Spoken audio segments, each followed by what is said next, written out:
Good evening, everyone, and welcome to episode 94 Myths, Mysteries, and Majesty. We know that this is kind of unorthodox timing for our podcast, but since we skipped an episode for last night, I didn't want all the gamers and gaming nerds to miss on this episode and content that we have prepared for you tonight. Um, I just want to say because we miss our friend and co-host Sean, and I have his permission to ask for the audience. It doesn't matter if you're watching live or tonight or tomorrow.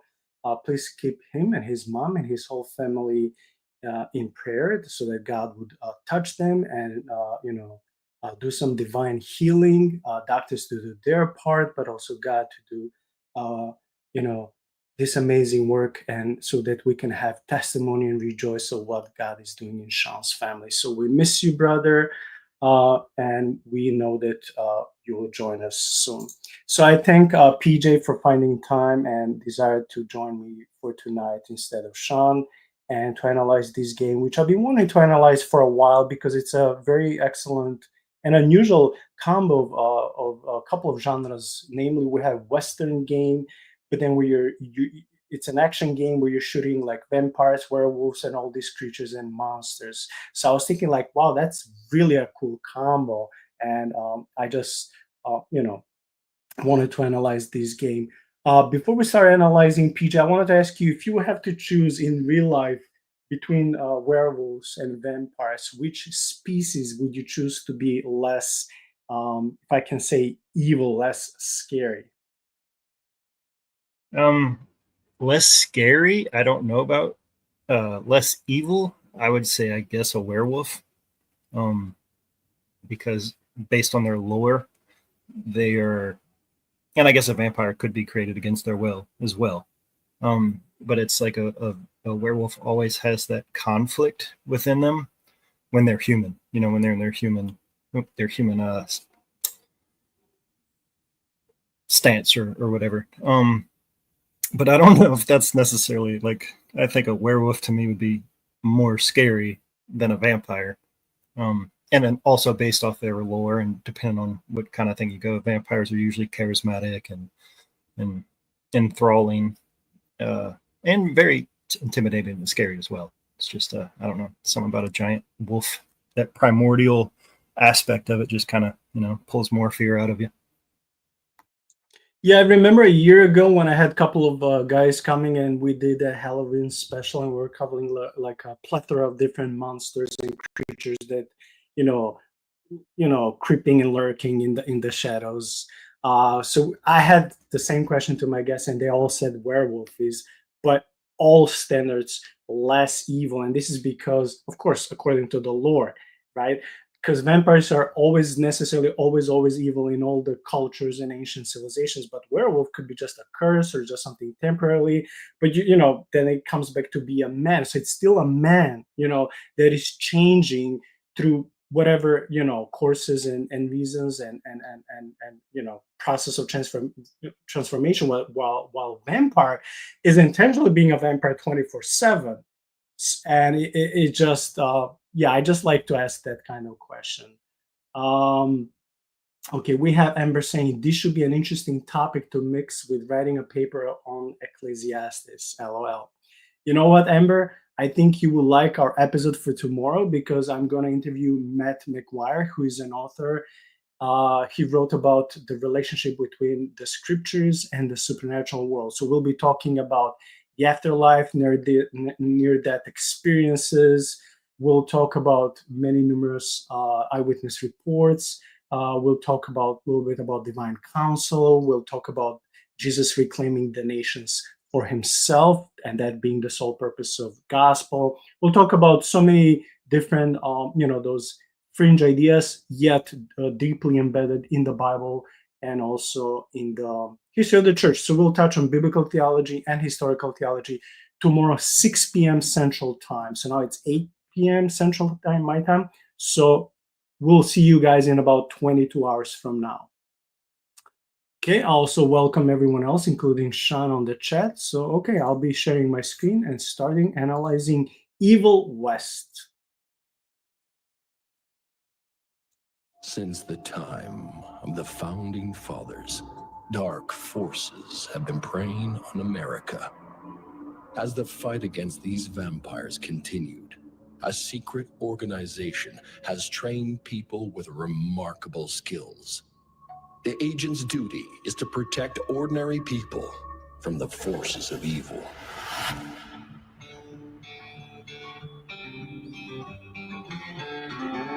I already like the music.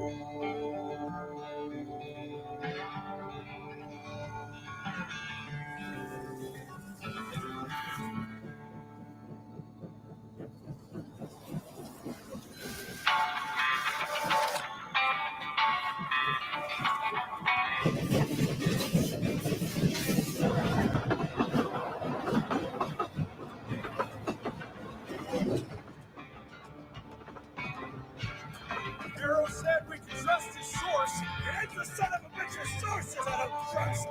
Retirement is doing wonders for your attitude. Retirement is great. It's getting dragged out of it for the great goddamn trade life that traps my ass. Old Chester's in a jabbier mood than your DJ, until we're waiting for the intro to pass, who was your favorite Western movie actor back in the days? Was it Charles Bronson? Was it Clint Eastwood? Give us some names. It's always been Clint Eastwood. Charles Bronson, well, he was good too. But it's just, I guess the movies I was brought up on, it was always Clint Eastwood. There was no other person to fill that role. It's coming. Wait for it. Now! Is this a AAA? I'm not sure if it's AAA or second. Yeah, wait. Ember, yes. Whenever we're ready to comment, we turn the volume a little bit down. Otherwise, people would say they cannot hear us well. So that's why I turn Barrow could the suck volume my a little dick. bit down. He's a Secretary of War, not the Secretary of Bridges. Let's go have a look-see. I go high.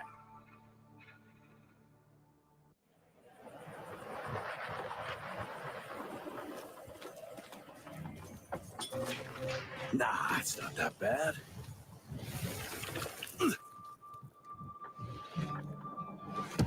This ain't good. Okay, from the very beginning, I have to say I like the whole scenery. I like the background. I like the graphics, even though that's not what's most important in these games. It's usually atmosphere. But I have to say that I like how it's done, even though it's not a brand new game. It's been out for, I think, a couple of years. Still holds well, decent. The engine, it may be not the latest, like Unreal 5, but it's still doing well. Yeah, man, I'm excited because I've been watching a little bit of this video before. Really a cool game. You smell that? Shit.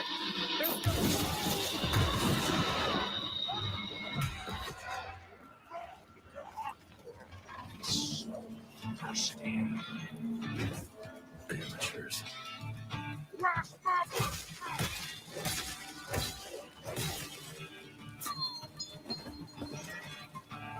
It's like Resident Evil in the desert. Yeah, this is crazy. I've never seen or heard of this game. But it's a very visually beautiful game.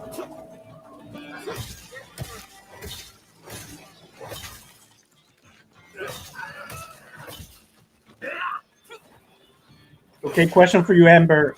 Are you a big fan of RPG games? Because maybe you can join us for an episode or two. Just let us know. I can always send you a link so you can join us.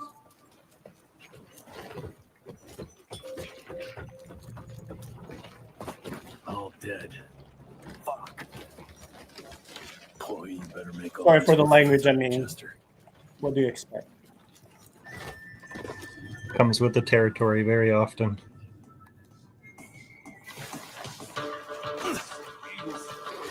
Yeah, it's a combo of Resident Evil and Dead Redemption. Yeah.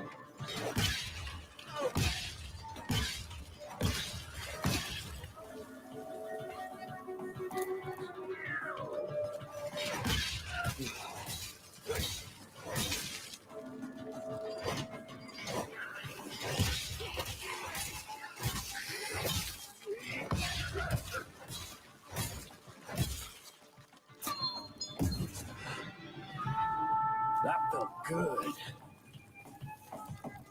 EJ, have you played Mortal Kombat before? So this is the things. Out of all the games I Don't say play, no. Don't say no. I am terrible at fighting games. So when I played Mortal Kombat, it was back on Nintendo. No, I'm sorry, it was back on Sega. So I mean, I've probably played 1 or 2 rounds with my nephews or something, and just got annihilated. But for some reason, fighting games and me just do not match. This would be a bad time for this thing to collapse. Okay, the reason I was asking is because his right arm, like you have Jax who has those artificial 2 huge arms. They're like super powerful.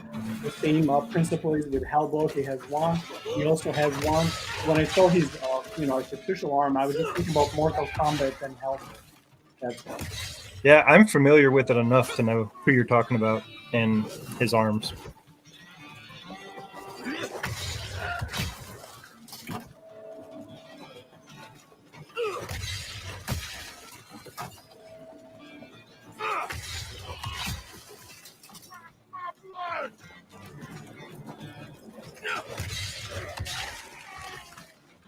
Oh, he's gonna. I knew it. I knew it. He was gonna like push it on those needles and corn.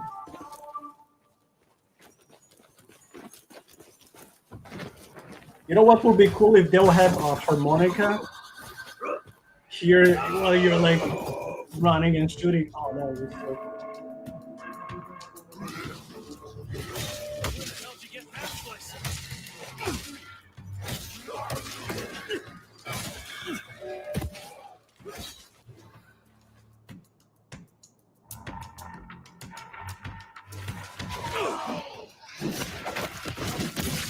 Ooh. You're over, pal. Jesse. I like it. Ticks. Looks like you could use a hand. By the way, please support the original channel. I provided the link in the video description. So we try always to give the credit to who the credit is due. So please support the channel that we're using their game.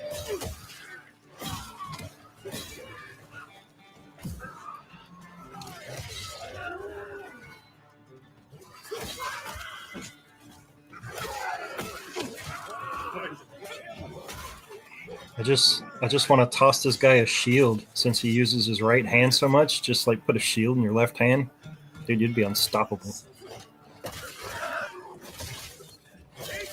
Yeah, and this is just the beginning. Later on, you see actual real vampires, werewolves, bosses, like huge monsters. It becomes more fun later.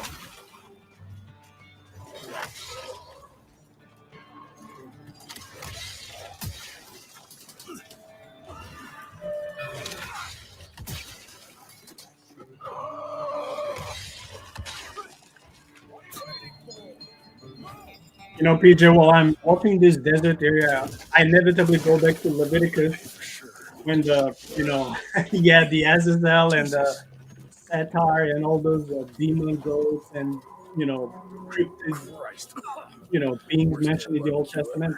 And everything we see so far is like in a desert, and you see those monsters. And I know they're not inevitably the same monsters mentioned in the Bible, but I'm just making a parallel how you can make at least some connects. Like in the desert, there's no water, there's no life, there's no spirit, but there are demonic entities, there are monsters in the desert. So your place is not there with hyenas, with owls, with all those creatures. Your place is somewhere like Asia, where it's God, where it's life.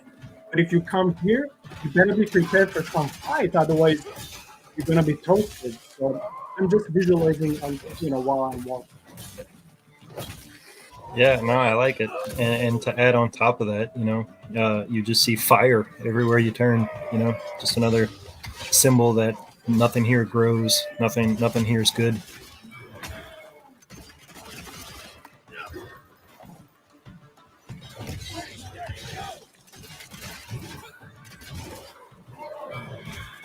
Now, are these supposed to be demons, or are these some kind of zombies, or they seem very, sentient? Yeah, these are not demons. I mean, the game has different kind of monsters. Which one are these specifically? I don't know. Ooh, I like when he's the head. The swipe chop, yeah, that's Yeah.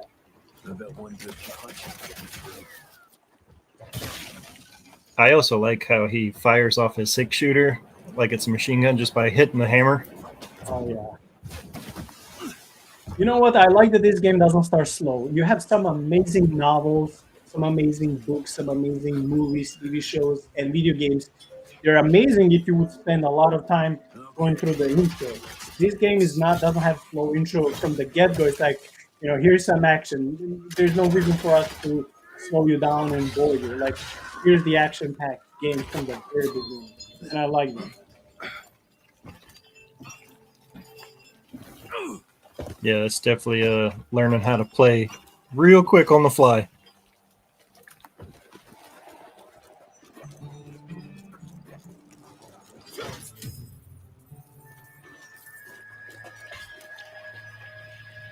I just got invited by Amber to join her podcast in January, talking about Christians and gaming. I'm excited. Can Sean come as well? Can both of us come?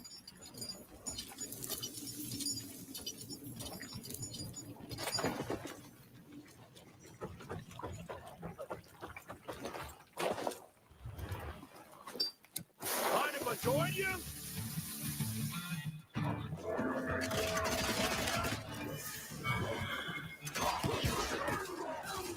You know what? I'm also thinking that it could be maybe that not every enemy is a monster. Could it be like with this guy that there are also some bandits and outlaws?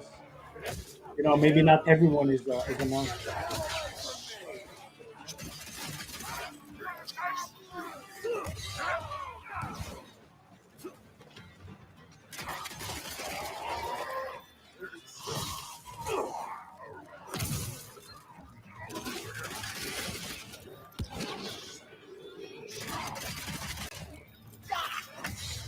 Hmm.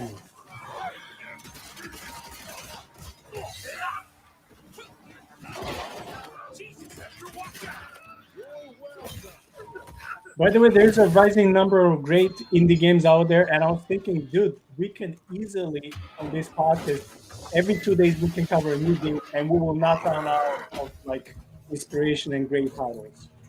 Especially if we go back like 10, 15 years ago till today, we can cover hundreds of titles, literally, literally. And there's a part of me that would like to do it, but also I don't want to change. I don't want to switch the channel to be primarily the game.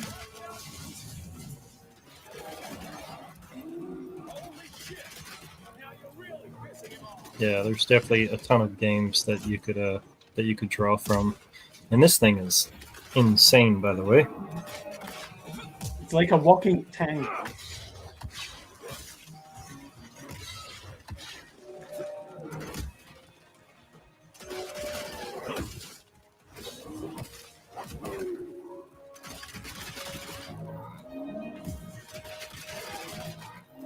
I'm surprised that our hero Jesse doesn't have like a dynamite, to throw.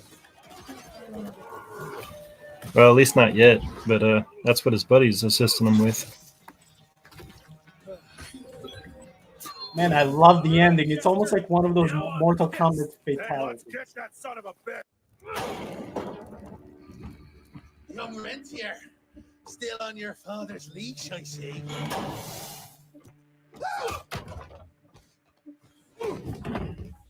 Heard you were on your way to the gathering, Chess. What's this? Catering? Why, I have no idea what you're... That big shiny ball out there is no good for your sensitive skin. The sun's not to know what they'll do to me. Fun game. Let's test that theory. No, Richard, stop! Belmontville! The gathering's in Belmontville! Excellent choice, Chester. And since you're feeling so damn helpful, we're going to be needing a guide. Consider it a promotion. Dipshit. Belmontville's a long way from the manor. We're on a clock here. We've been hunting DeBono for 3 months. What's another few hours? Have it your way. But your father's gonna have your ass as an ashtray if we don't make that presentation. You're retired. What's he going to do? Fire you? So This is a Castlevania link. All the characters and Belmont and all that and Rainier. That's all Castlevania. Oh, cool. Have you watched the anime that came out a couple of years ago, 2 years ago? Belmontville Mines, huh?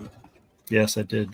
Very good anime. Walking blind into a You know what? damn I was asked by our Tell the buddy truth. Joshua Davidson to Bonnet watch it and right do an now. episode on that. I'm like, I hope I don't have to watch every season. I hope I can maybe catch a few episodes here and there so I can get a good grasp of the material, and then so we can write an outline and make an episode of like the theology of Castlevania. But I'll see. It's an idea. The problem is that we have, and I have, easily 100 ideas written down in Word, but there's simply not enough time and not enough guests adequate for all of those topics I want to cover. So some of the plans I have, they're long-term plans. Crawling. I wrote them down now, but I may No question. fulfill some of these ideas and thoughts in a couple of years from now. And where do you think It's you're very going? also hard to get, especially when it comes to that scholarly level. Man, sometimes I email scholars. They don't respond, and they say, "We'll come." Sometimes I wait for them for 6 months to come on the channel. It's very difficult, but I'm persistent, so I'm going to be annoying.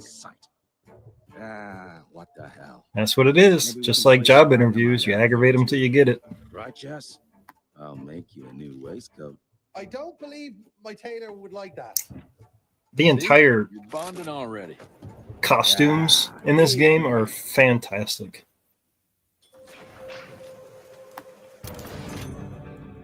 I love Jesse's outfit. Ooh, look at this rifle. That gathering. Did you see that golden part? Looks so beautiful, man. Ooh. Okay. So in combat games, what do you prefer? You like melee or ranged? Because as soon as he had a gun, I'm like, that's my play style. See, I love RPG games, and I would always choose a sword or like any sort of a blade. But in this type of games, because it's easier for you to fight, big bosses and the more serious monsters. If I cannot choose both blade and fire gun, I think I would choose fire gun because it may be better for the combat. But in general, I love much more swords. I was planning of getting one or two swords, or a sword and katana, and placing here, behind me, just like like an ornament or something. That would be cool eventually.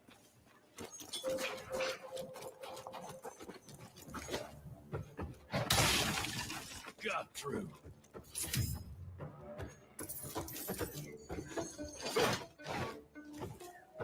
Now imagine if they will do the same principle, but with ninjas.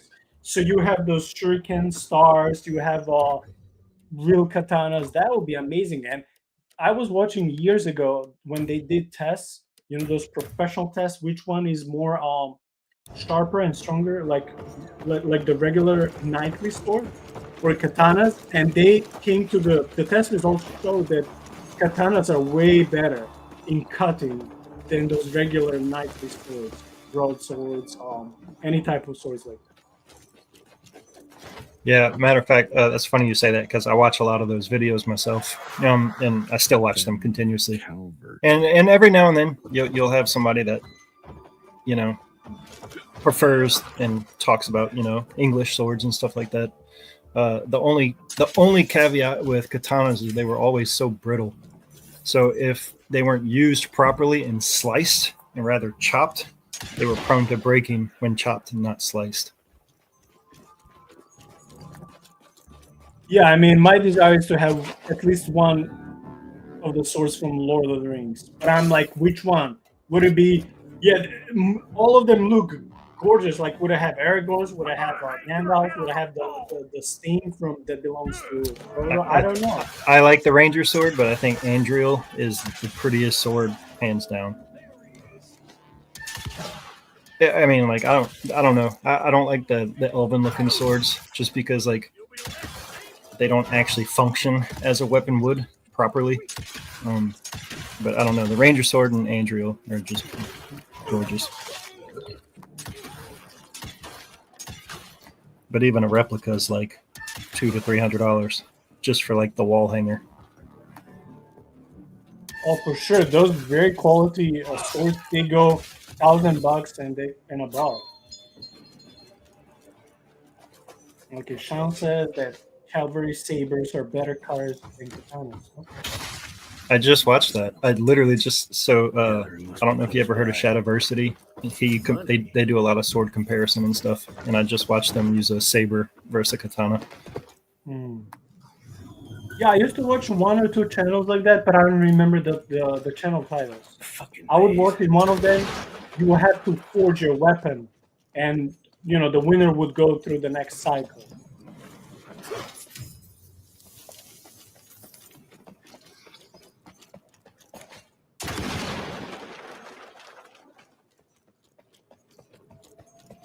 Yeah, that looks about right.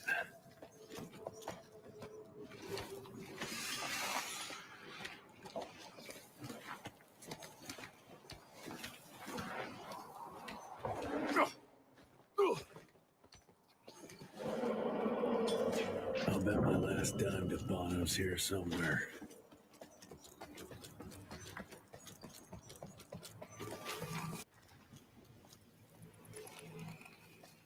Dead end.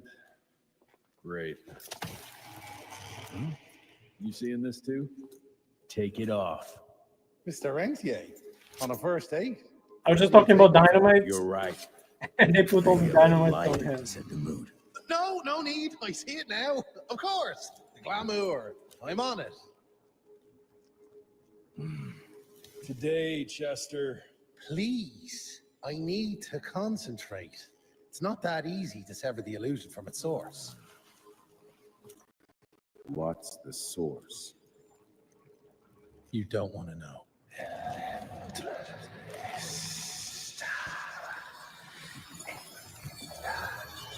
Sanguis Eternus.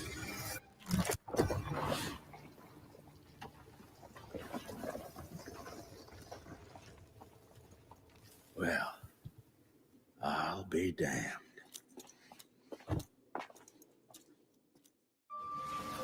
You know what? Let's switch. I'll take the explosives, you get the bottom. Is this about the bridge? It's not. Goddamn thing.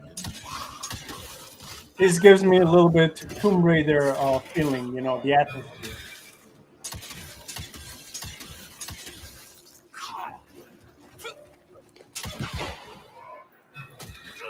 I don't think I've played any Tomb Raiders since the first, maybe the second.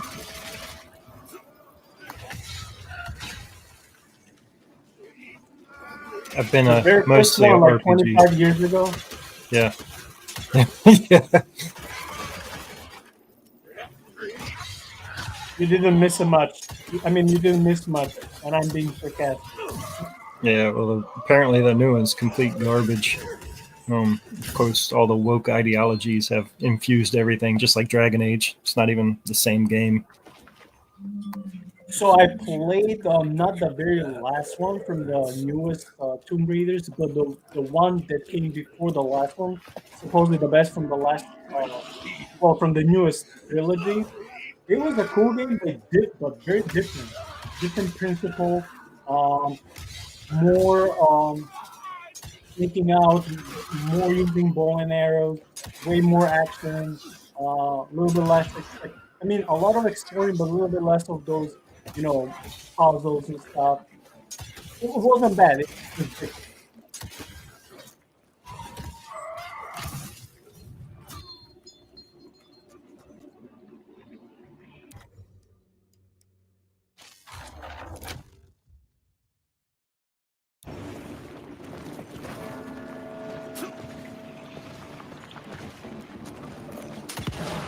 I take it this guy's probably played this game before, and you notice he didn't even look, he just put everything straight to health.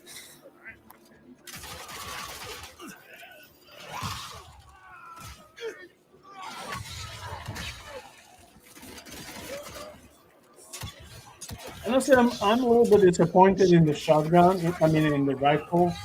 I was expecting to be more deadly. He needs to shot a few times or several times just to kill one. I would expect, one or two to be enough. I don't know. especially from that Worldview. Well, earlier when he first got it, it showed enemy weakness, and in that clip, it dropped the enemy with one shot. So maybe it has to be a well placed because it's a rifle, you know. So maybe it just has to be a well placed shot. Yeah, I guess the headshot will do it. I'm assuming.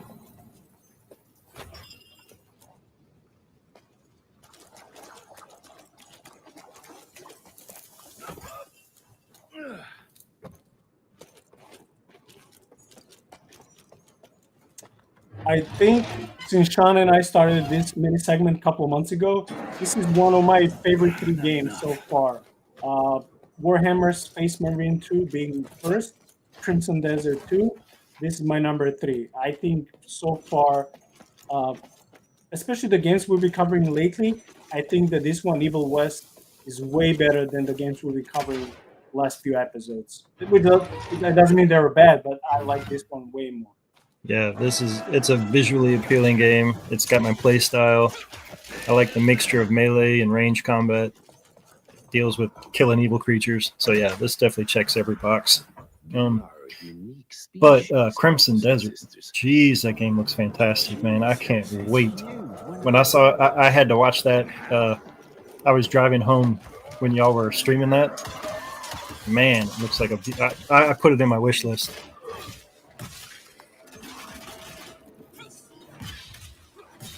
And you know what? I just read yesterday or today. There's a rumor that The Witcher 4 may be coming out next year. They say first they all won't be coming before 2030. I think they're just messing up with fans to surprise them. And now the rumor has it that it's coming sometime next year. I'm beyond excited because Witcher 3 was for me the best game of all time. For me. No, I'm with you. I probably have over 100 hours in The Witcher 3. And I am hoping with every fiber of my being that they don't mess this game up, because they partnered with Sweet Baby Ray or Sweet Baby Inc. or whatever it is, which is a inclusivity gaming. What do you call it? They're a gaming platform, but they don't make games. It's just like a body of people that get together and say, oh, you need to add this to your games to reach this kind of geographic and this. But they're also all the ones behind all these, like Dragon Age. They're behind all these games that are just flopping because they keep putting these ideals in the game rather than just let the game be a game. So Yeah, that has me I'm worried. guessing it has to do with the marketing trick, with the marketing approach. So this Yes. company would probably serve like how to reach out minorities or different type of players. Yes. Well, I don't know much about that, but I just know that the main character will be Ciri in Witcher 4. So the girl, the young girl, she'll be the main character. We're all disappointed, but it doesn't mean it will be a bad game. It's just a new cycle for the Witcher games. Right. It's just no longer Geralt, and you're like, why? Let's crash their little party. But Yeah, just wait for them.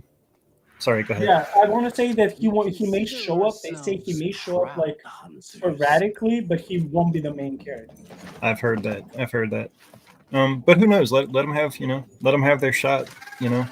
We can always go back to Witcher 3, or wait for the modders to come out and fix the game.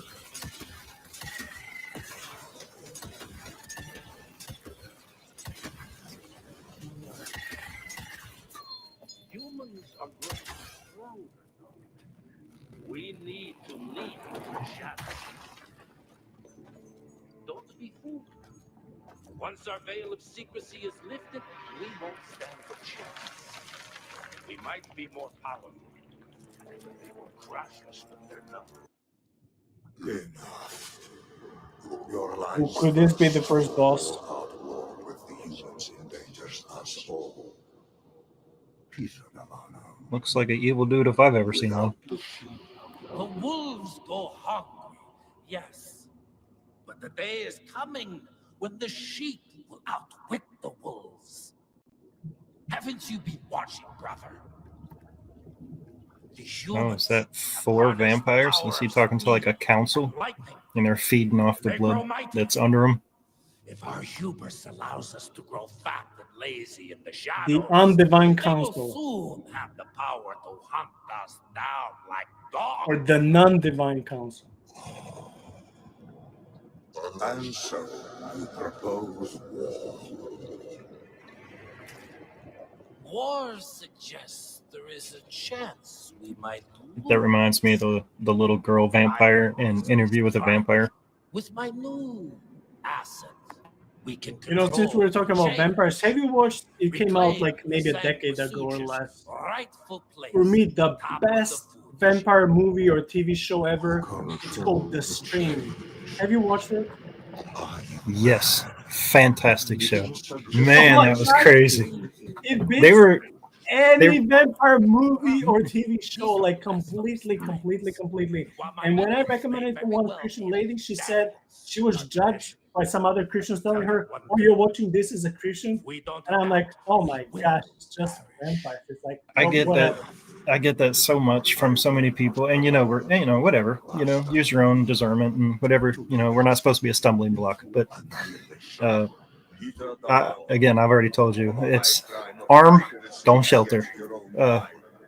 But how the virus was transmitted was such a unique, like that's what made that show to me.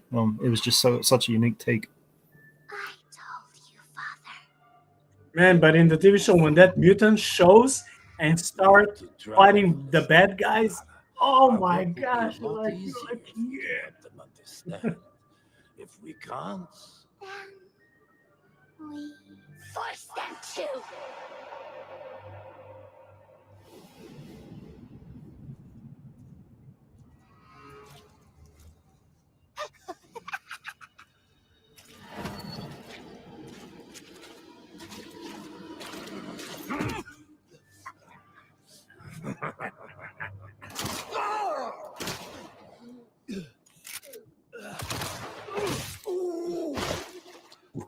Ooh, that was good.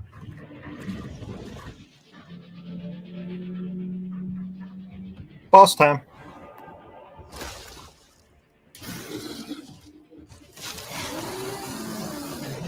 Dude, that's a crazy bet. Talking about diamond bets, yeah.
I literally just read Sean's comment.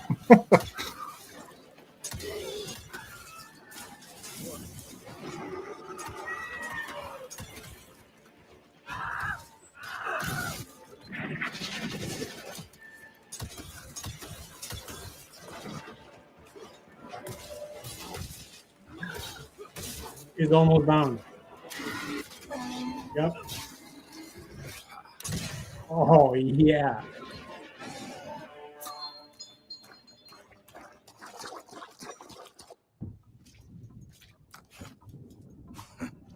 Think you could have brought a bigger knife? Some people get a gold watch when they retire. I got Susan here.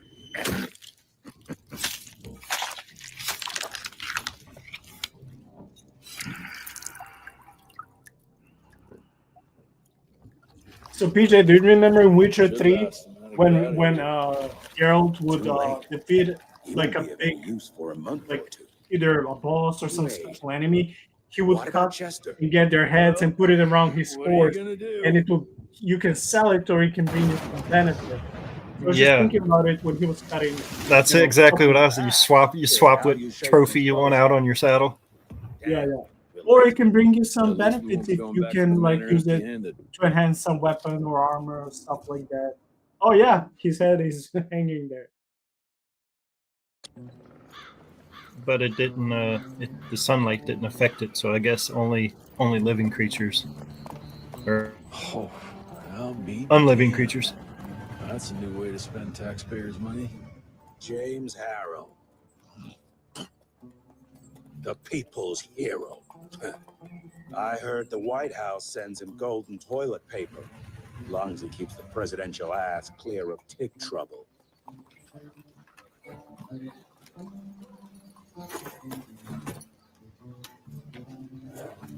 Feed him well. We've got a lot of ground to cover tonight. You're not staying for the presentation? The whole institute is in town. I'll pass on the corporate backpatting session. I don't need another retirement lecture. Here, take this to your father. So it will be cool if you Wakes can up and starts play with your cursing us friend all to high hell. and that Great. your friend can so choose the I'll just character tell of the him you've lot. traded killing vampires And then it can be for like a swilling cheap bourbon. two-person Tell him game, whatever you know, you if want. you're actually Fine. teaming up Skip the presentation. and fighting But all you those ain't getting away vampires. from That your would be final drink amazing. with me afterwards. Yeah, even like a Home sweet home. kind of like a Gears of War vibe. At ease, boys. My father in his office.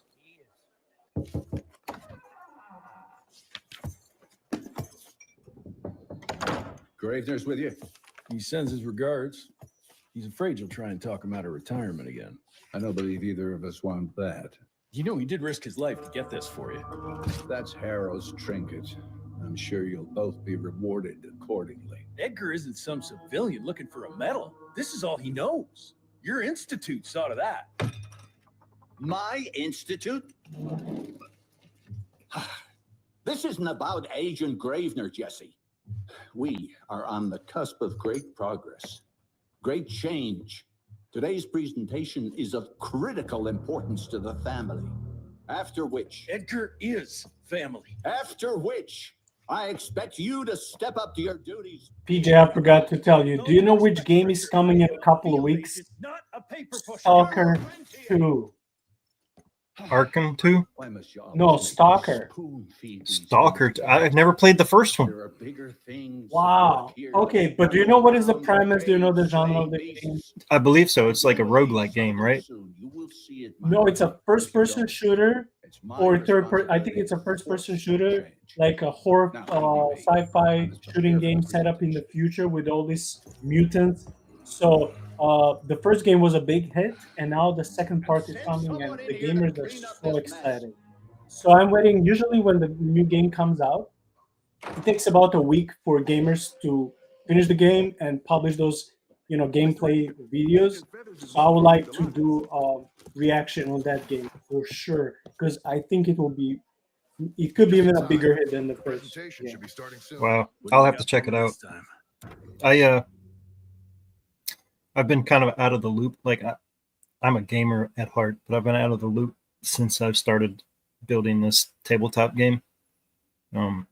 It's kind of consumed me, and I know if I start a game, I'm gonna get sucked into it, and it's like I'm trying to stop myself. And then like I've been watching these Skyrim, like all these Skyrim mod pack releases, and I'm like, oh my goodness, this looks fantastic. Like, so it's like, turn it off, PJ, turn it off. Yeah, I mean, don't think that I'm gaming a lot. When I was way younger, I would spend like several hours every day. I don't do it anymore because, again, full-time job, podcast, now even doing 2 episodes a week, I can't. But I like to read the news and see what's coming.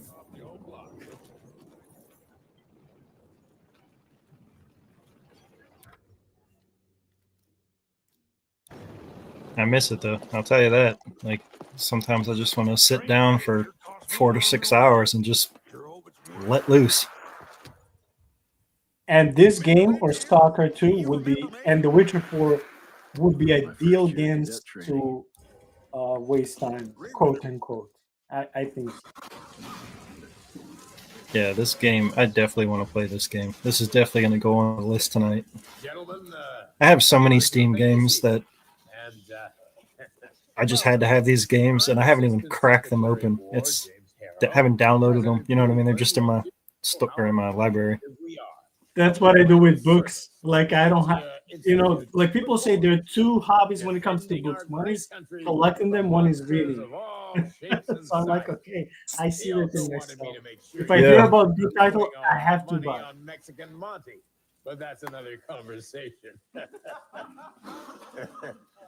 Yes, quite. Well, as I say, keep up the good work. God bless you all, and God bless America. Thank you all for gathering here tonight. It's rare we gather in such numbers, but I believe great progress calls for momentous celebration. Our efforts in the fight against the sanguisuga's spread have too often been baffled by the creature's most Dude, imagine if they to learn how to manipulate electricity to fight vampires. That would be amazing. Countless fiends to slip through our grasp for too long. That ends now. I'm wondering with that glove in that case is for, because it looked very that glove. There it is. Okay, never mind. Let's just find out. Not exactly an elegant name, but it does the trick. When triggered, the zapper sends out an electrical impulse that shatters any nearby sanguisuga's glamours forthwith, eliminating what is not and leaving only what is. Once finished, these new gauntlets will be distributed to cells nationwide post-haste, allowing us to sweep our respective territories for glamored nooks and crannies. This is the beginning of a new age, gentlemen. Armed with this gauntlet, there is no way our enemy can surprise us. You were saying? We'll find out.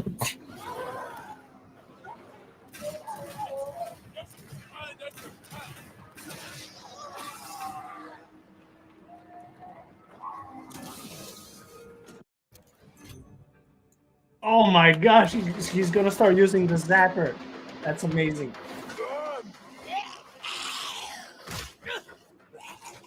So it's as you were saying. Yeah, maybe I do have some sixth sense. Who knows? So technically that means we could add profit to your title too? Yeah, I'll be one of those social media people who put their big titles in front of their name. Apostle, prophet, this and this, Nick. Jesus Christ. Go beggar me out one piece. God's general, Nick. Oh my gosh, when I hear stuff like that, like who gave you those titles?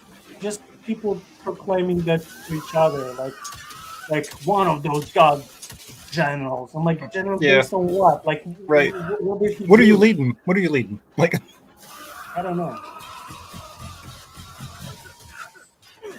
Oh, that was amazing.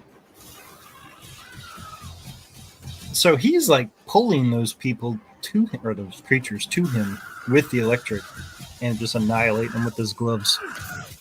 First, he was Jax from Mortal Kombat. Now he's like Raiden, the God of Thunder. They combine themselves, and that's what you get. That's all that's left of Harrow's Zeppelin.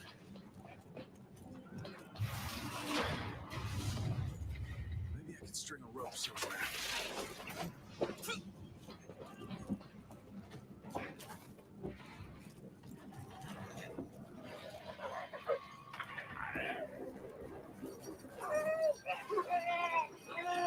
A lot of these creatures remind me of they give me like the Silent Hill vibe. You ever played Silent Hill?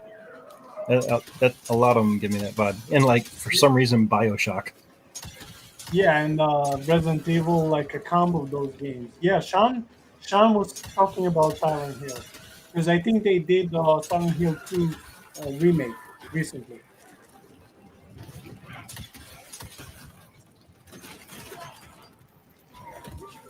Okay, this is a joke about me, but I like it, so I'm gonna post it.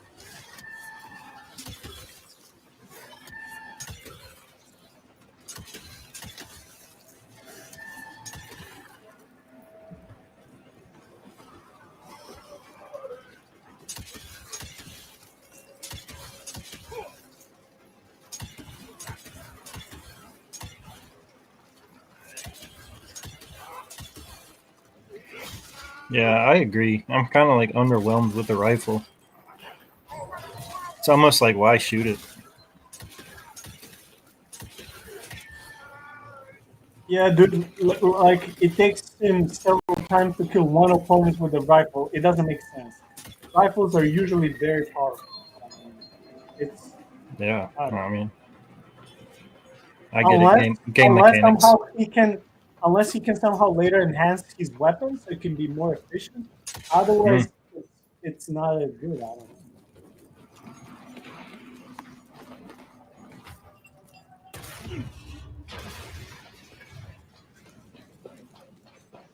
It's still a visually amazing game. Edgar, do you hear me? Couldn't have gotten far. Jess, thank Christ. Where's my father? Still kicking ass last time I saw him. Old fool thinks he's still in the field. Listen, he wants us to destroy the archives before these assholes get their hands on it. You get to it, and I'll find Harold's pampered ass. Meet me out front. Never thought I'd have to blow up my own house. Okay, I was thinking of fast forwarding a little bit so we can see other parts of the game how they look like. Please, help me. Christ. Yeah, see how it looks like in the nighttime with that Aurora Borealis That's night some heavy effect. machinery there. It looks Yeah, really that's cool. nice. And I assume he's definitely somewhere cold, like you could see it.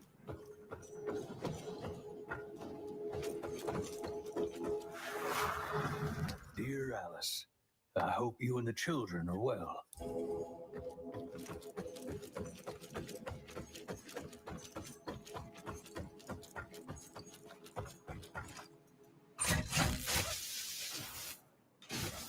Yeah, usually when you don't see a living soul in a town, that's not a good sign.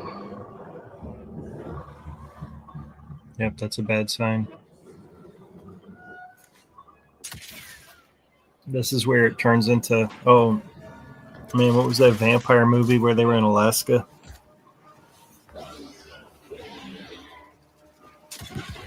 It had Josh, somebody in it. Oh, I can't remember. Those vampires were brutal.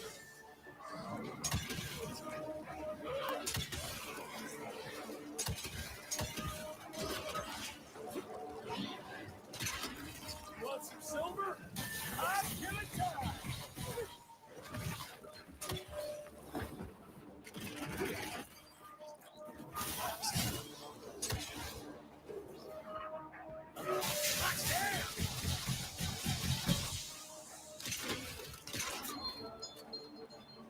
Man, those combos are the best.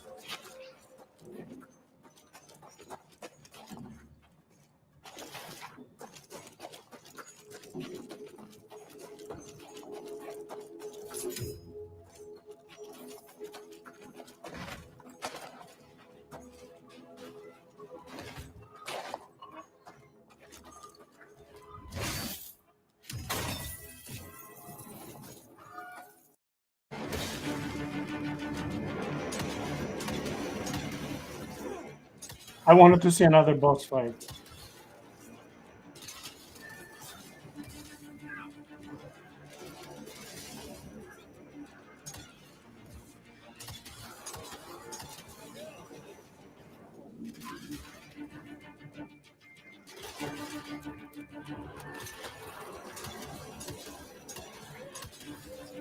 PJ, when you played Witcher 3, did you play those two DLSs when he's fighting vampire, at least one of them, and then the other Yep. vampire comes to help you? Yep. Man, that was, for me, that was a very difficult part. Oof, that was awesome. Yeah, I think I died the first time I played it. It was like 4 or 5 times. And I was probably not equipped to fight him to start with, but Well done, Birch.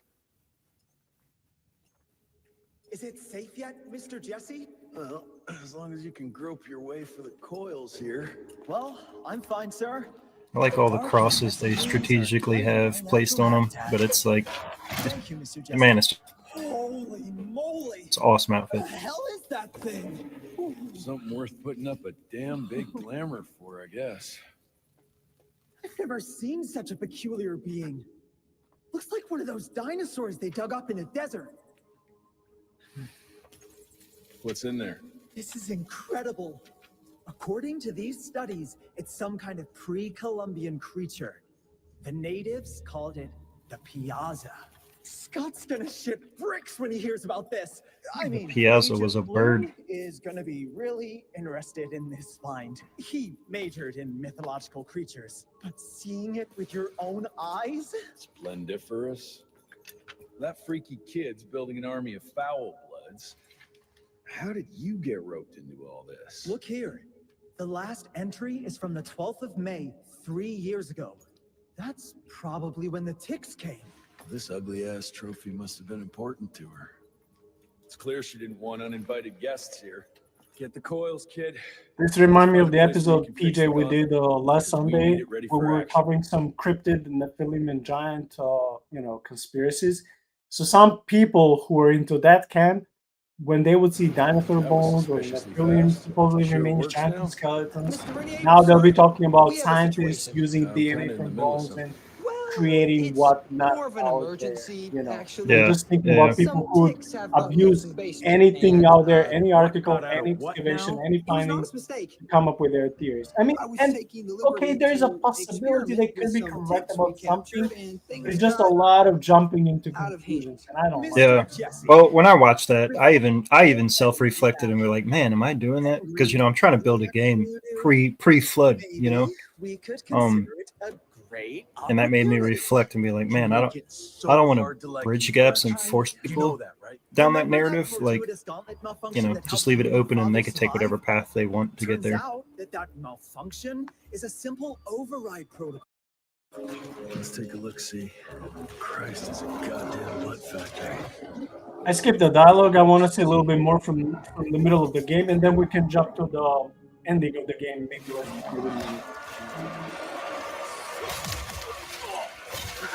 So the cannonball effect is like what he was doing in the very beginning. So clearly he already knew what he was doing with this.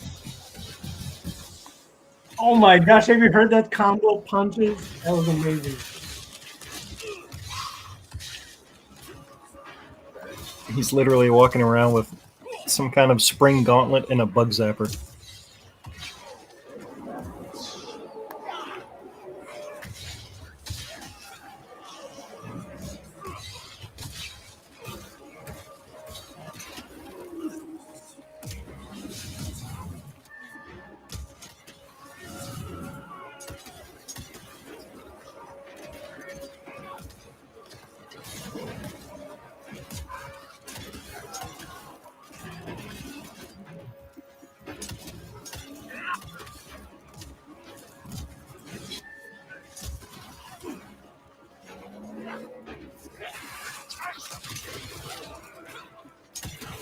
I honestly don't think he's very strong to battle this opponent. I mean, he'll kill him eventually, but our friend Jesse doesn't look very very potent when he's dealing with with a walking tank like this. I guess we skipped through it, but it looks like he's infused that energy into his existing glove. Looks pretty cool. I don't know what he's got on his. Oh, okay. Oh yeah, Never he's mind. enhanced. There you go. Flamethrower. Yes. I would be rocking that flamethrower all the time. Ready to turn their familiars into ticks. That was an awesome animation. Oh, they're finally getting into more pleasant area like forest. Well, we'll see how pleasant it is. I'm thinking about those cryptid creatures that Sean and I cover. Whenever people in national parks throughout the country, when they enter, how they disappear or how they witness some cryptids in It's all those crazy, man. Yeah. and national parks. Yeah. You ever listen to the Land Between the Lakes stories? And, I'm not sure. Can you give me some examples so I can think about it? I was trying to think of the gentleman who had it, but it was on a confessionals podcast I had, and he was a cop and his buddy was a cop. I think they were both sheriffs, and he was like in his 30s, 40s at the time this happened. And they were out there hunting, and it was in a national park. Now, I can't remember where Land Between the Lakes is right now, but I think it's somewhere up in Tennessee-ish, but maybe not. I might be way off. But they were out there hunting. They met another guy, or he met another guy that was out there. He was hunting too, but he had a camp far away. Anyway, he was on his way home, to the camp to meet up with his buddy. And this whole day they had experiences with things being thrown at them and blah, blah, blah, which is a classic, like, Bigfoot thing. But when they got to the camp, they were surrounded by, I think it was like 6 werewolves or 6 dogmen and 2 Sasquatch. It's a crazy story, man. But that happened in the Land of the Lakes. And this dude's like, he's old. He's probably, I don't know, probably in his 70s, something like that, when he's telling a story. And he's breaking down into tears telling this story. And the guy that he met, like, he was killed at the park. The cops came in and they said he was devoured by wild animals. And it's crazy. I'll have to see if I can find it and send it to you. Yeah, please do. But PJ, I have 2 questions if you can remember. First, are you saying that these different cryptids work together, number 1? And number 2, if he was surrounded by all these different huge bloodthirsty, cryptids, how did he survive? So that's my thing with this, right? So I have 2 theories, okay? Apart from them just being outright lies. He said that they were at the bottom of a cliff. They had 2 creatures up on top of the cliff, 2 creatures that were like in the wood line behind them. And as they approached out of the woods closer to the fire, he could see that they were dogmen or werewolf. And he said his buddy and him were instantly like frozen fear. Like he said, he went number 2 on himself. He said he had his police issued sidearm, and he was so afraid he couldn't even pull the trigger. But somehow, and I think he was a Christian, because I want to say I remember him saying, like, he was praying to God, please just help me, get me out of this, blah blah blah. Whatever happened, I want to say, and I could have this wrong, but I want to say that the dogmen and the Bigfoot people were not getting along, and they were both trying to come in on the territory. And I might have those details wrong, but somehow they managed to get into their truck. He jumped in the bed of the truck, and they just hauled butt out of there. And as they were going out, they were stopped by the ranger station because all the streets were blocked off and all that. And that's when they found out the guy he met earlier was killed in his tent by animals. And he was like, it wasn't animals. It's not a wild animal. It's, it's Dogman and Bigfoot. And they're like, yeah, whatever, blah, blah, blah. But anyway, so I don't know what it is. If it's, I've never seen any of that stuff. But I think there's too many accounts that took place before technology and social media for it to just be discounted. Like, now I can understand just because everybody wants to jump on the bandwagon. But all I can say, I feel like it's the restrainer. God put a restrainer in place, and it remains in place until he takes it off. So I don't know. Yeah. I have a difficult question for you, because as you're talking, I'm listening and I'm visualizing. Why do you think that so many of these cryptid encounters disappearance, ghosts, demonic possessions, haunted places. I mean, these things happen throughout the world.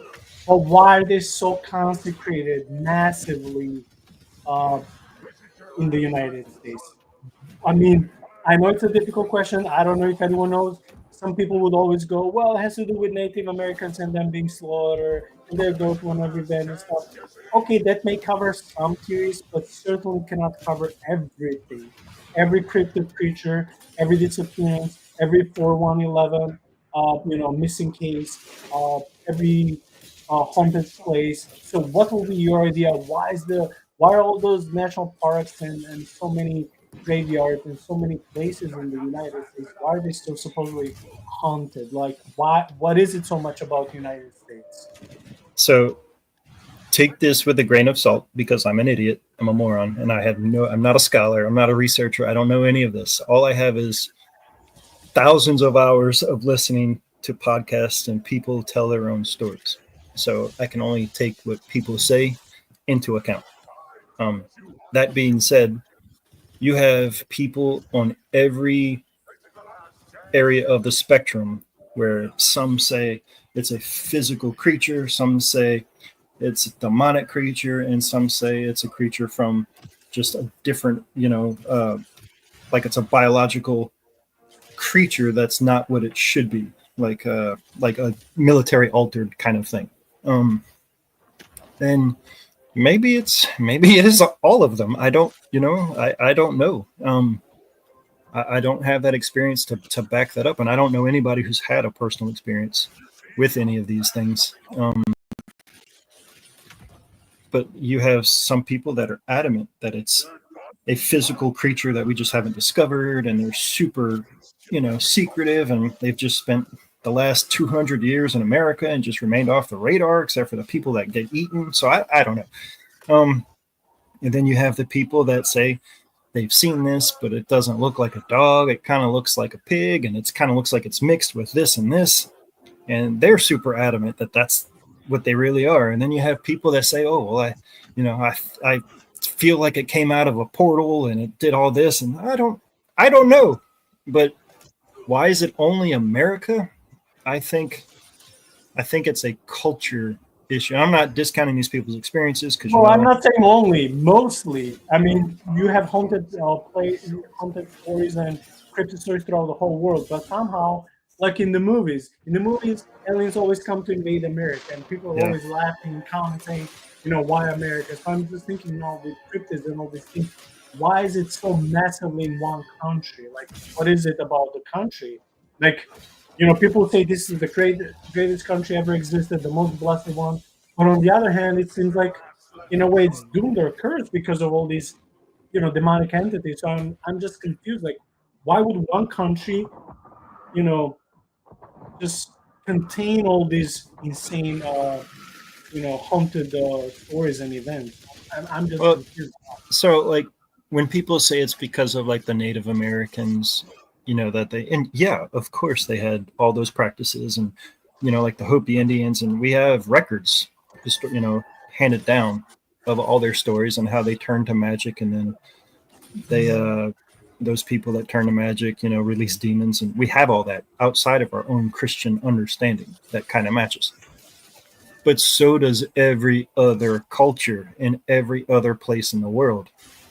So I don't know. It doesn't make sense other than we're the newest country. You know what I mean? Like, not really, but on the big world kind of thing, like America, the empire of America is a relatively new empire. And we don't have castles. We don't have all that ancient history. We just have what we know the Native Americans passed through orally. And then our own little. So then I kind of are we trying to create our own rich culture and historic past through these stories, because we have all these crazy anomalies and these crazy things that happen in America? Or is there some kind of valid reason, like maybe the veil is thinner in America or something? I don't know. You think about why the Vatican build the their Lucifer telescope on a sacred Indian mountain. The Indians say it's because it was it's a gateway to the gods. I mean, it became such a topic that the Vatican they entered into a lawsuit just so they could build on top of this mountain, and obviously won. But so I don't know. It's a mystery, but I can't wait to get to heaven and find out and see like how completely wrong we were. Imagine if God would judge us by every wrong thought, wrong theory, wrong doctrine. Man, all of us would be doomed. Like We'd have been doomed the moment we have thoughts. Like the moment we could think of a thought, we're done. Like even in our best attempt to do apologetics, systematic theology, biblical theology, explain the gospel, the Trinity, salvation, in all of these areas, despite our best scholars, we still fail in all of these because still we're using human logic, philosophy, and expression to try to explain things of God. And Right. that can work to a limited point, but after that, it's just because God is so transcendent. How can you put God who is transcendent in something like this? You can't. So that's my point. Like if God would judge us based on our beliefs, doctrines, including cryptids, what we believe it exists and how and why, we'll be all doomed. Right. Right. But I think that's outside of just his grace of just unbelievable amount of patience. Just like me as a father, my kids do some really stupid things. And then sometimes all you can do is stare at them and be like, how did you come from me? What is going on? But you never stop loving them. You never stop trying to help them. You never stop trying to do everything you can to make them better. And that's how God is. Like we're idiots. Even the best of us are just idiots. And all we're doing is just trying to get better. And he's there patiently, like, don't step that way. Come this way. Don't play with the wasp nest. Come over here. So yeah, but also, I like that the Bible is it's written to give you everything you need to know and make you want to find everything else out. Because that's how God has a relationship with us. If he told us everything we needed perfectly how we needed it, you wouldn't need God. You would need a book. But that's not what you need. The book is the playbook. He's the coach. You need the coach. So you have the relationship with him. In the book is just how to have that relationship and figure out those mysteries with him, not apart from him. Like a handbook. I like it. I like this metaphor and explanation. That's a good message for all the audience, including ourselves. So thank you for that. These are basically the last 20 minutes of the gaming. I don't want to fast forward. We can just finish in 20 minutes. Man, I like all the details and how much they're paying attention to the surrounding with all the small details. And because I fast forwarded, we missed on the story that will explain and come up with those red strings and stuff like that. Gives me a little bit of the Lovecraftian feeling and vibe, so to speak. But it also has to do a little bit with string, like with the TV show, right? It has to do how the vampire virus is spreading and taking over people.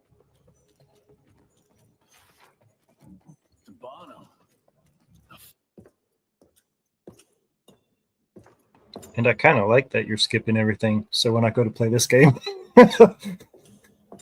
like spoiler. That's awesome. I did you a favor. Did you really think she'd be waiting here for you? We all saw you through your father's eyes. Oh my gosh, the head is talking to him. The same head he beheaded. That's what I was thinking. Is that the head he beheaded, or is this guy just laying in his pool? No, that's the head. Yeah, it's the head. Put in the water. I don't know. Unless it's on special water spirit that can Oh, look, he's maybe being through fed electric by power something. or Yeah. something He didn't that affects his understand. It's nerves. I don't know. anger that drives you. But the fear. You knew you could trust yourself without your father's guidance. You're just a scared little boy. Scared of change. Give up, Jesse Runtier.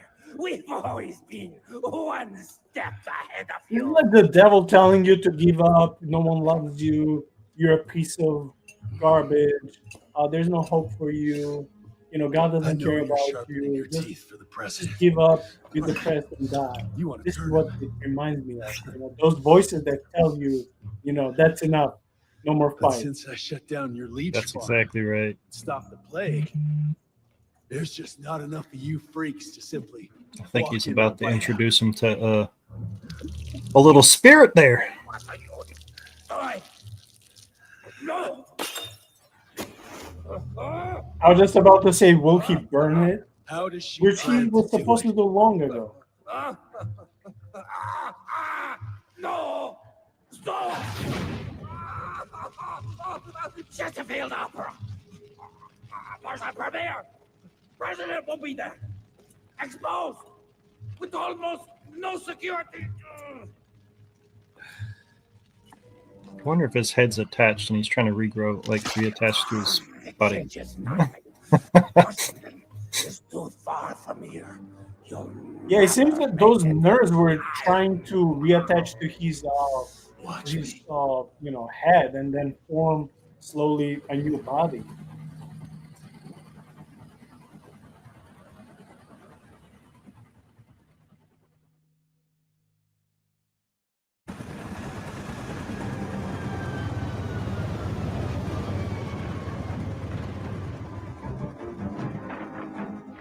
There's surely a bunch of her freaks protecting the show. Every bullet counts. Stay focused. We can't allow her to get to the president. Lock and load. The final fight is coming. Oh, and it says the grand final.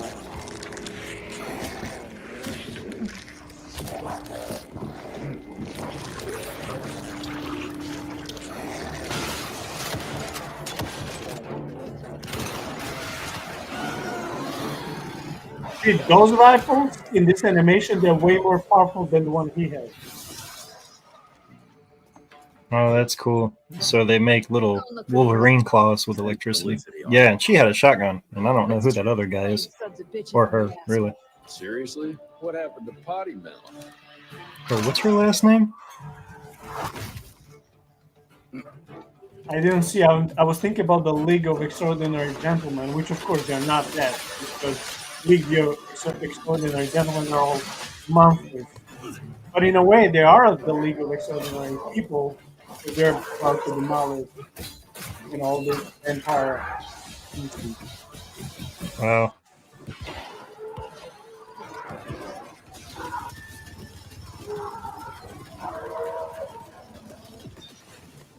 Man, that minigun, oh, it's like from those old Western movies. Yeah, I love it.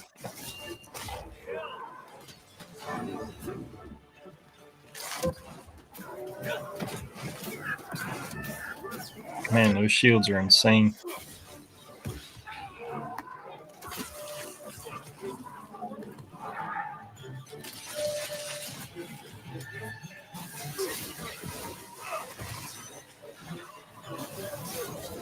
And isn't it funny, just from a theological point of view, or maybe that's not the right word, but the closer you get to your greatest battle, the bigger the enemies are. You know, like when you get to that ultimate vice or that ultimate sin that you're just trying to kill, it's always the hardest one. You know, it's just kind of makes you reflect.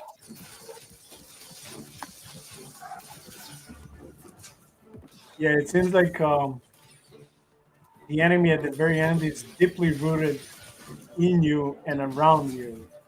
So you need special divine power, just like Jesse has, you can fight it back and eradicate the evil.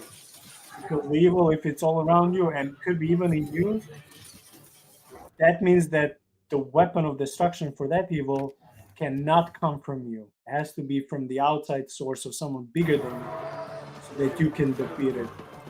And yeah, like you said, that's a good theological lesson.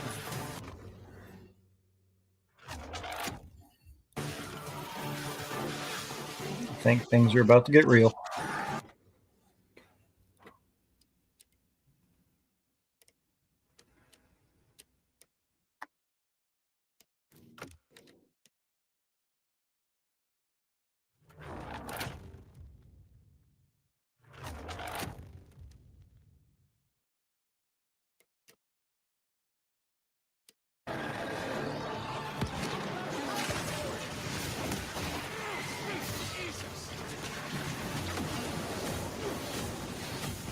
Man, I mean, have you thought by seeing all those wings and them being like of a giant status, have you thought that they're not just vampires, but in a way the fallen ones? Because the fallen ones, according to First Enoch, they're also, after bringing alchemy and forbidden knowledge and forbidden weapons, those watchers,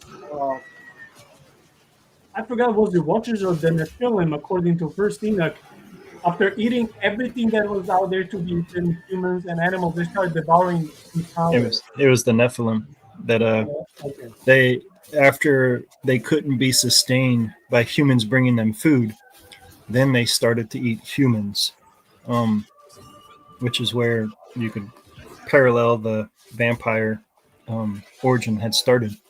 And then God turned them against each other, and he made the Watchers watch the Nephilim tear themselves apart.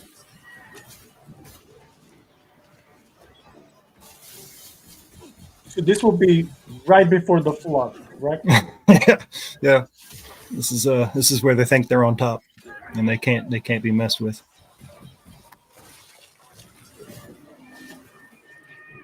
Okay, pay attention to this big bad, vampire. Imagine how scary it is, but they all have to bow down to the name of Jesus. Because let's remember the Legion. Let's remember those, the guy who was around the graveyards, losing his mind. No one could subdue him. They would pay him. He would be, he would be set free because he had such a supernatural strength. And then Jesus comes and just speaks calmly, and everything is like brand new, like mindset. Just instantly. Yes, set free. Like, and they bow down and they like acknowledge Jesus' supremacy. And they were super fearful. They begged him, please, you're not supposed to be here yet. Please don't let us go into the pigs. Yeah, so my point is, like, even those big bad dudes with bat wings, and regardless of how much scared they look like, in reality they're scared of Jesus. So because we're thinking of this from a mortal standpoint, right? But you think of it from God, where, like, dude, I made every molecule you're made of. I don't fear you. Like, I'm sure, to us, that's just one of these little simple creatures that you don't bat an eye at in the game, which is completely terrify you for the rest of your life. But when we think of, like, Jesus made every little molecule that you could possibly be made of, like, he fears nothing. Like, he knows everything. Like, we can't even comprehend that. Yeah, I think the problem is that when we think about Jesus as the God-man, we think about him in the first incarnation, being weak and tired and hungry and being beaten because he allowed to, right? And they're like, well, how in the world can he beat, these, watchers or like cryptids and stuff like that? He was just a carpenter's son. But when you see him in Revelation, when you see him in Psalms, it's the son, like, as the conquering king, right? Yeah. When you see him in Daniel 7, how he's approaching the Ancient of Days, you're like, literally, oh my God, because he is your God. And then you're reading Colossians that Jesus made all of these creatures, all of the cosmos. He's the co-creator with the Father. And you're like, when you see Jesus through those eyes, not like as a carpenter, guy Yeah. who came 2,000 years ago and died when he was in early 30s. No, when you see him for who he is, with your spiritual eyes, you're like, man, Jesus is the bad dude, so to speak, with full respect, but in a way, like a bad dude, meaning like Yeah. he's the boss from all these bosses. He's the top G. I'm gonna Yeah. use the terminology that now kids are using, the top G. So You're like, that that's where, to me, that's the fear of God. When you truly understand what and who he is, where you don't put God in a box like him in the flesh as we would see him, when you think of him as you're saying, that's the fear of God. Like, We'll see about that. oh, so she's the big bad, huh? I tried to make you understand. In order to build something, you need to demolish its past. Your stupid ambition took everything from me. You turned my father against me and everything he stood for. That was a fate worse than death. I'm here to make sure you won't do the same to anyone else.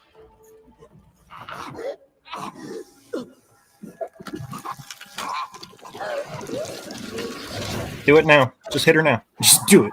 What do you stop? of course, Why it stop? couldn't be easy. Of course, she would turn into something so huge and grotesque. Oh my goodness, that's terrifying. Felicity's true form.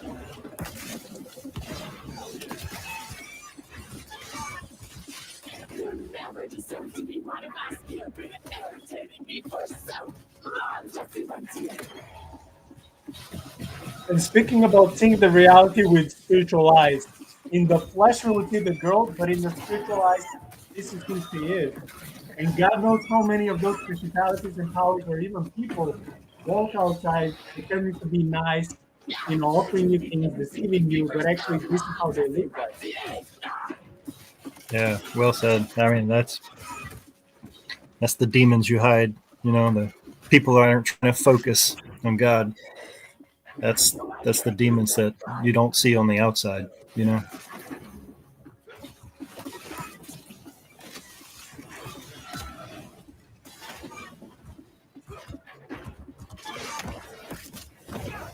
Oof.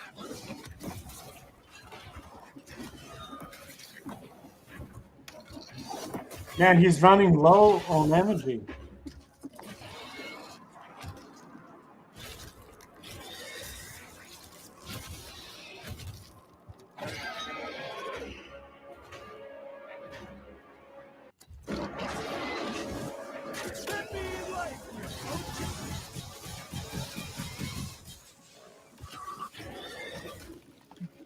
That entire attack did hardly nothing.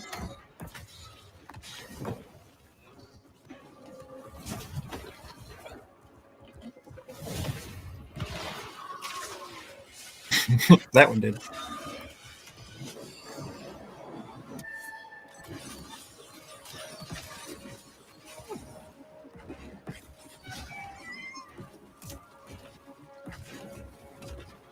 He is using the best weapons he has, and he can barely stretch.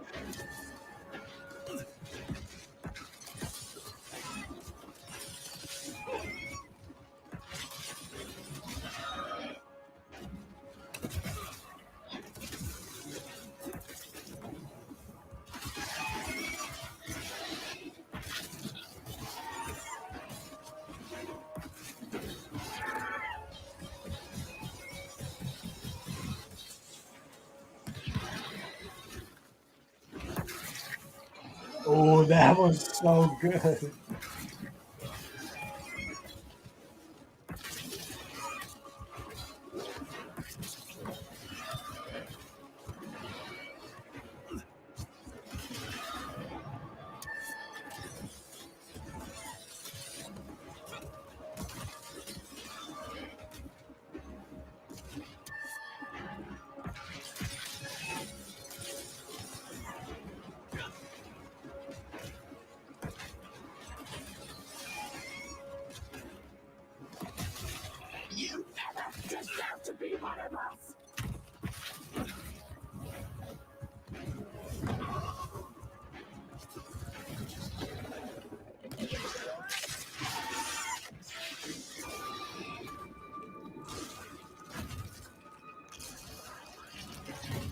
they can never just stay the same. They always have to get bigger. But that's how it is, man. The harder you fight, the bigger that battle seems. Dude, this is so Resident Evil. This is so like with those grotesque limbs, they're like huger than your torso.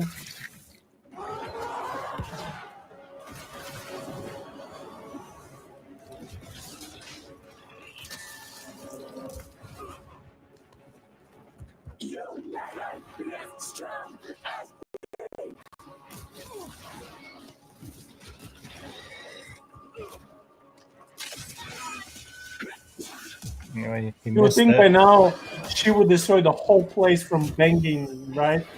Yeah. You know, you'd think you would start questioning yourself if you're like this big bad and you just have this little guy just kind of like taking everything out. And then he gets you to this point in your stage of fight. Maybe you just want to leave.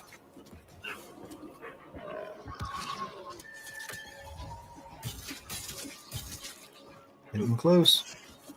Ooh, ooh, ooh. Man, I love those combos.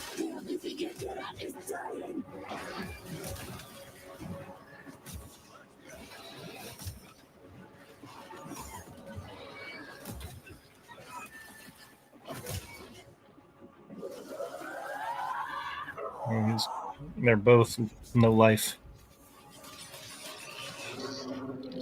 Better get her. Ooh. That's it. That's it. That's it.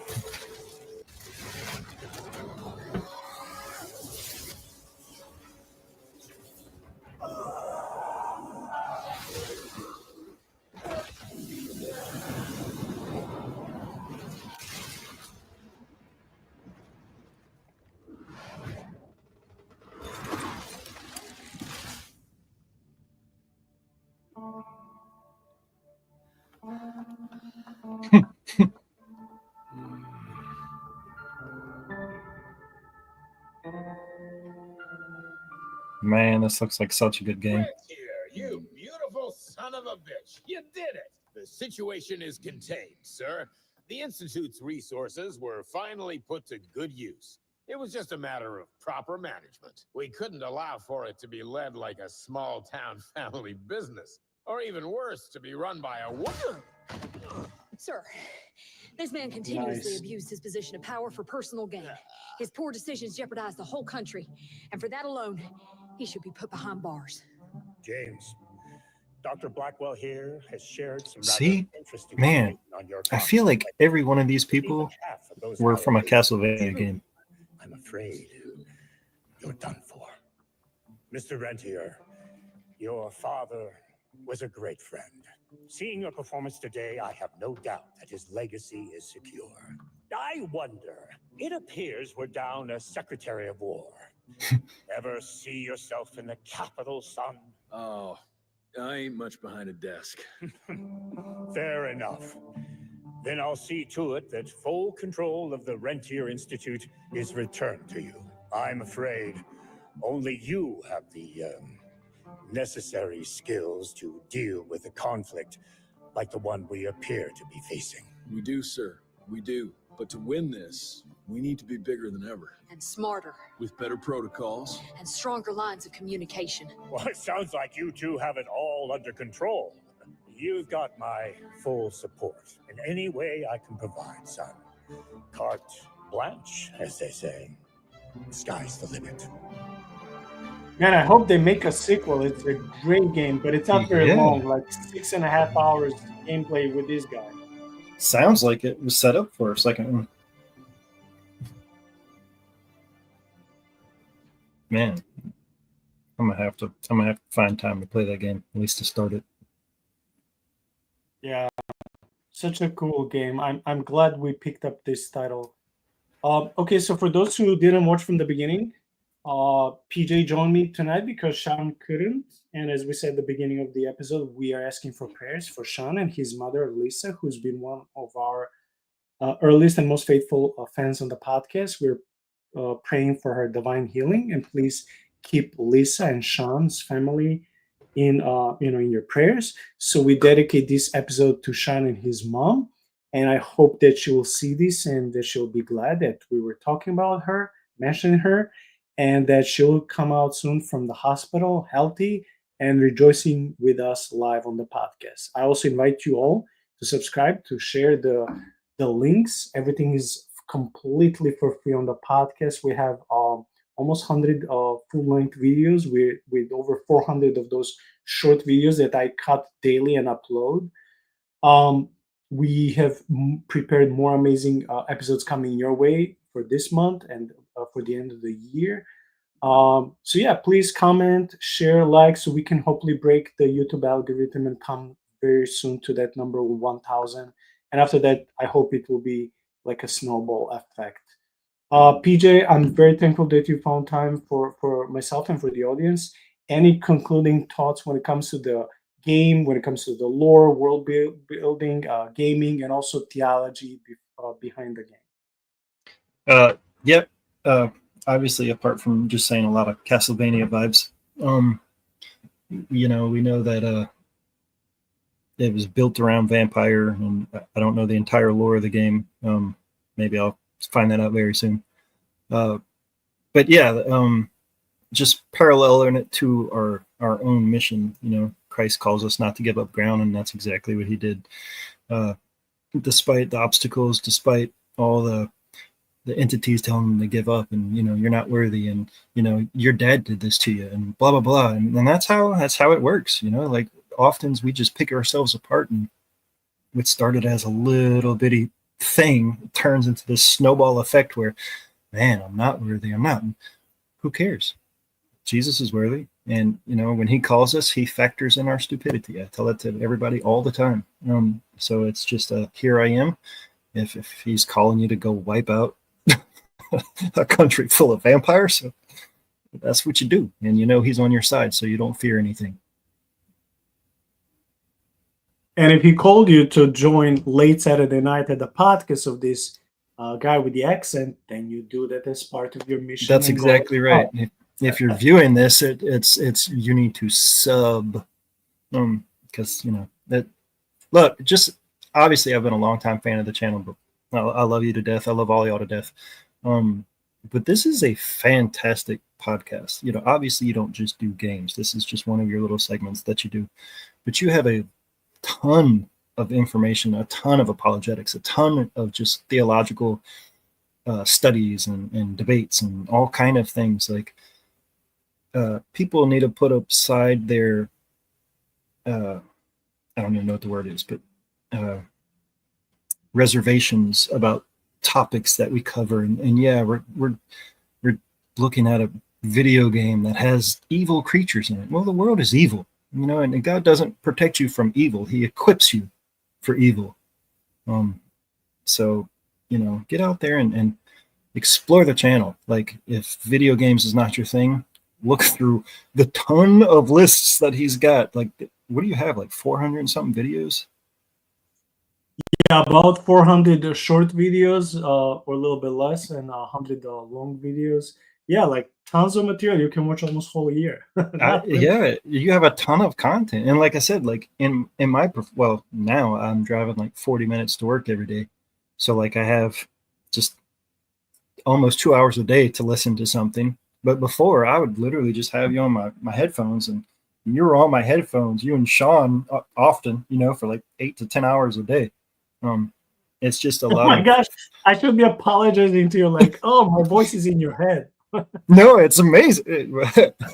Sometimes, it's funny. Sometimes in my games, I'll be like role playing an NPC, and your voice is the voice in my head that I'm role playing, and I can't do that accent, but that's the target goal.